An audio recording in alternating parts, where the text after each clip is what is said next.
आज हम आपको सिखाएंगे कैसे 3 kVA band saw blade but welder operate करते हैं। इसका working voltage 230 volt single phase है। हाँ। इसमें 3 प्रकार के सेटिंग होते हैं, अपसेटिंग वे, अपसेटिंग प्रेशर और रोटरी स्विच, जो कि डायरेक्टली प्रोपोर्शनल होते हैं साइज ऑफ द ब्लेड से। जैसे जैसे आपका साइज बढ़ता जाएगा ये सेटिंग्स बढ़ती जाएगी। ये पूरा इस चार्ट में यहाँ एक्सप्लेन किया गया है। अब हम यहाँ एक 1.25 इंच का ब्लेड वेल्ड करने जा रहे हैं, जिसको शेयरिंग अटैचमेंट पे राइट एंगल पे कट किया। कटिंग के बाद इसको ग्राइंड कर देना है इस तरीके से। अब सेटिंग वे का ये आप देख पा रहे हैं, यहाँ एरो है, इसको तकरीबन 2 पे रखना है। अभी 1.25 इंच का ब्लेड हम करेंगे। अब ये दूसरा सेटिंग है अब सेटिंग प्रेशर का। अब हम प्रेशर 2 पे रखेंगे।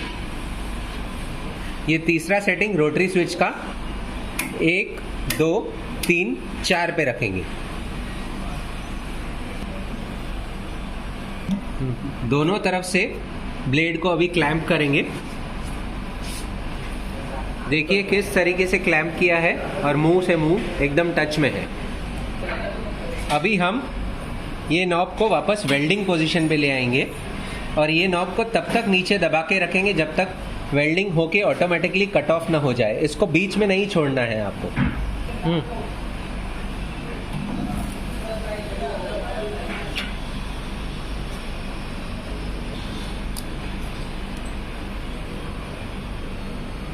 ये वेल्डिंग हुआ कंप्लीट। अभी हम इसको एनीलिंग के लिए ले जाएंगे। ब्लेड को डिक्लैम्प के बाद अब हम एनीलिंग की तरफ प्रोसीड कर रहे हैं। ये नॉब को एनीलिंग की तरफ ले गए। देखिए यहाँ एनीलिंग लिखा हुआ है। एनीलिंग प्रोसेस के बाद वापस हमने इसको क्लैंप कर दिया सेंटर में रख के, और अब हम ये लाल कलर का पुश बटन दबाएंगे। ये दबाते ही एनीलिंग प्रोसेस चालू हो जाएगा।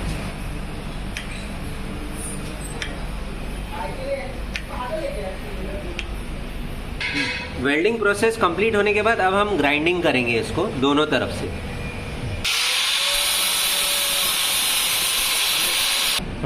देखिए ग्राइंडिंग के बाद पूरा जॉब कंप्लीट हुआ, प्रोसेस कंप्लीट हुआ।